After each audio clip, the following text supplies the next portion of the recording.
नमस्कार। आज हम उपस्थित हैं यहाँ पे, हमारे साथ हैं बैजू गहलोत जी। इन्होंने 1995 में लगभग कांग्रेस ज्वाइन किया है और तब से लेके आज तक पार्टी के लिए ये समर्पित रहे हैं। हम इनसे जानते हैं कि ये अभी जो 2024 का विधानसभा चुनाव है, इसमें उम्मीदवारी को लेके इनकी क्या उम्मीदें हैं, पार्टी से क्या ये आशा रखते हैं और ये जनता के बीच क्या कुछ लेकर के जाएंगे जिससे जनता प्रभावित होकर इनके एक तरह से इनका समर्थन करे या इनके तरफ से माहौल बनाए। तो हम बातचीत शुरू करते हैं बैजू गहलोत से।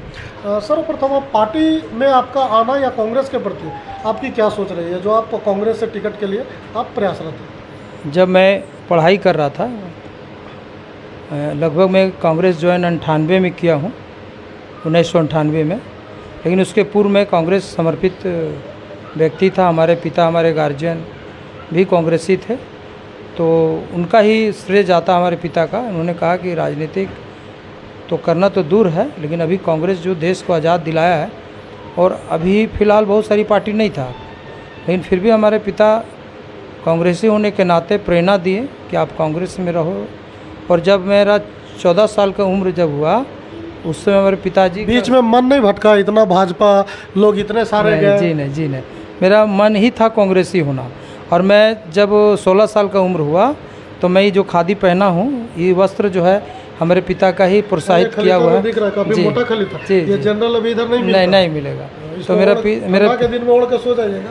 तो हमारे पिता ने हमें खादी पहनने का प्रेरणा दिए, और उन्हें सबसे पहले बोला, देखिए खादी जो है ग्राम हस्तकरघा उद्योग होता है, इसको मजदूर लोग बनाता है, ये कोई मशीन से नहीं बनता है। अगर इस कपड़ा को पहनोगे और इस कपड़ा को जो भी व्यक्ति खरीदता है, तो निश्चित रूप से ये कपड़ा हस्तकरघा होता है, मजदूर के द्वारा बनाया रहता है। आप समझिए उसको रोजगार देते हैं। पार्टी ने अब तक आपको मौका क्यों नहीं दिया, जबकि कई ऐसे प्रत्याशी हैं जो बीच में भाजपा में भी गए, उनको 2019 में भी मौका मिला, संभवतः 2014 में भी मिला, आपको क्यों पार्टी मौका नहीं दी? मैं सबसे पहले ज़मीनी स्तर पे कार्य करता हूँ। गांव देहात या कहीं भी किसी आम जनता का जब भी ज़रूरत हुआ तो मैं उसे बढ़ चढ़कर हिस्सा लेता हूँ, उसे मदद करता हूँ। और जब चुनाव जब आता है, तो चुनाव में मैं भी उम्मीदवारी के लिए प्रयास करता हूँ। मैं भी आवेदन कांग्रेस पार्टी में हमने कई बार दिया हूँ, और कांग्रेस में मेरा दिल्ली तक मेरा नाम रहा है कि इस बार कांग्रेस जो है बैजू गहलोत को उम्मीदवार बनाएगा।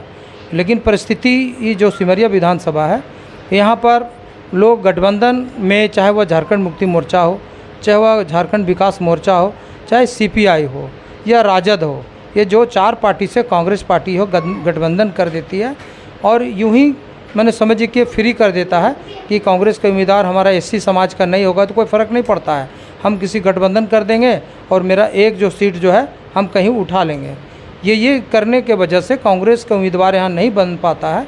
जो कांग्रेस पिछले लगातार चुनाव में कांग्रेस उम्मीदवारी यहाँ पेश किया, उम्मीदवार रहा है। जी हाँ, कांग्रेस का। तो इस बार इसके पूर्व जो कांग्रेस का जो उम्मीदवार जो रहे हैं, वे अपना जनसंख्या के आधार पे या विधायक एक बार लड़े और जीते, तो जो वोट उनको मिला 22 से 23 हज़ार वोट मिला था।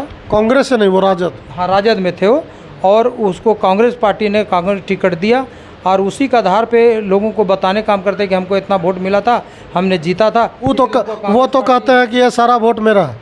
गलत बात। कांग्रेस यहाँ खासकर इटखोरी या सिमरिया विधानसभा में अगर कांग्रेस के जो संगठन बनाने का काम किया, तो वो बैजू गहलोत है। आप आम जनता जो कांग्रेसी है, जो आम सदस्य है, एक्टिव मेंबर लोग हैं, उनसे आप पूरे विधानसभा में पूछ सकते हैं, चतरा में पूछ सकते हैं कि कांग्रेस की सदस्यता का अभियान कौन चलाया, कौन बनाता है कांग्रेस का सदस्यता, उसमें मेरा नाम आएगा।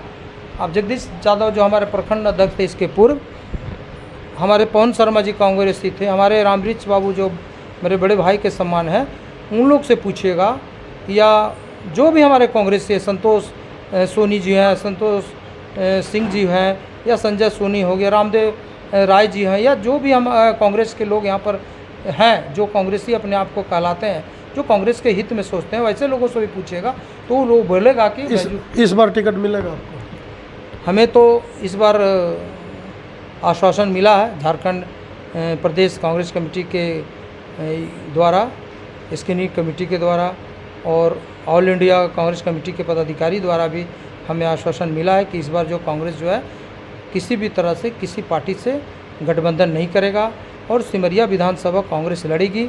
और जिसके चलते मैं कांग्रेस में पुनः उम्मीदवारी के लिए मैंने आवेदन दिया है।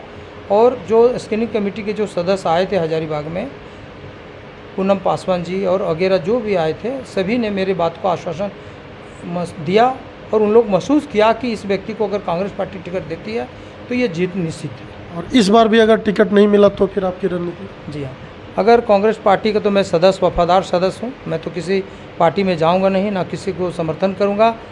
अगर कांग्रेस पार्टी अगर हमें टिकट ना दे तो मैं कांग्रेस पार्टी का हित में काम करूँगा। अगर गठबंधन कर भी देता तो मैं गठबंधन के जो उम्मीदवार होंगे, है ना, इंडिया गठबंधन के जो उम्मीदवार होंगे उन्हें मैं समर्थन करूँगा। लेकिन मैं अंत तक कोशिश करूँगा। अंदर खाने से ये खबर आ रही है कि झामुमो में भी विद्रोह हो चुका है और संभवतः कल कुछ लोग, मैं इसे दावे के साथ नहीं कह सकता, लेकिन कुछ लोग कल प्रदेश गए थे झामुमो प्रत्याशी के विरोध में। इसकी कोई, चूँकि आप राजनीति करते हैं, इसकी कोई भनक आपको है क्या? जी हाँ, हमें भी भनक लगा है। लोग वो पार्टी बार बार बदलते हैं, दूसरा तीसरा पार्टी में जाते हैं। उनका चुनाव लड़ने का उद्देश्य होता है और वो पार्टी के हित में कहीं काम करते नज़र नहीं आते हैं। कभी वो आंसू में नज़र आते हैं, कभी परिचर्चा होती है कि वो भाजपा में चले जाएंगे। राजद भी रह चुके हैं, सीपीआई में। जी, कभी सीपीआई में रहे, राजद में भी रहे। तो ऐसा लगता है कि उनका एक सोच है कि हमें उम्मीदवार बनाया जाए, सिमरिया विधानसभा के विधायक बन जाएं। लेकिन ये तो कहा ही जा रहा है कि इस दौरान उन्होंने अपना संगठन तो खड़ा ही कर लिया।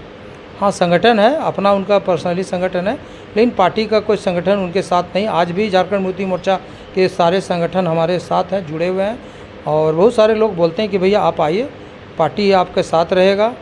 और अगर कांग्रेस पार्टी आपको चुनाव लड़ाती है, टिकट देती है, तो पूरे झारखंड मुक्ति मोर्चा के जो सदस्य लोग हैं, जो संगठन यहाँ के जो लोग हैं, वे सारे लोग का आश्वासन है कि आप लड़िए, हम लोग आपके साथ हैं।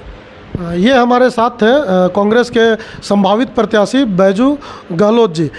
देखना दिलचस्प होगा कि चूंकि स्क्रीनिंग कमेटी जो हजारीबाग में बैठक हुई है, उसमें सिमरिया विधानसभा से काफ़ी प्रत्याशियों ने कांग्रेस के लिए अपना उम्मीदवारी पेश किया है। अब पार्टी किसे टिकट देती है और कौन से प्रत्याशी बागी होते हैं और कौन से प्रत्याशी कांग्रेस का साथ निभाते हैं। धन्यवाद।